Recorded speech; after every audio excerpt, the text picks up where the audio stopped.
Just going to talk very briefly about swing bowling today. Really basic initial parts of swing bowling, which we often talk at level 1 coaching courses about, is seam position, how you place your fingers on the seam, your thumb on the seam as well, and how we then impart backspin on the ball. So two common ways to hold it. We have our fingers slightly apart on the seam, either side of the seam, with our thumb underneath, or my personal preference was fingers together. So it's whatever feels comfortable.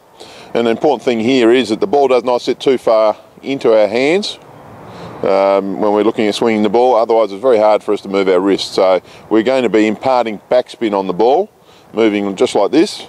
So the further the ball sits out in your hands, the better.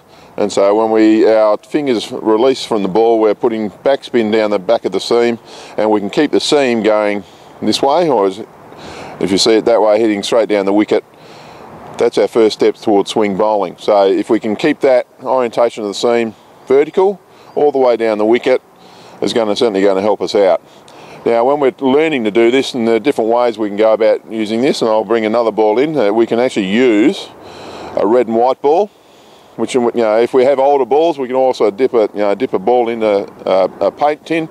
So we have two clear colours, and we can put our two fingers on top, our thumb underneath, and when we release the ball, we see two clear colours.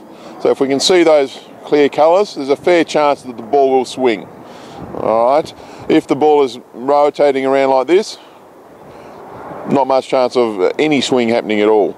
So all those budding swing bowlers out there, really two fingers on top of the ball, all right, can either be together or slightly apart, thumb underneath, ball sits far enough out of the hand so you can actually see a gap between the ball and your hands. We're imparting backspin on the ball, and we're getting that ball coming down the wicket looking like so.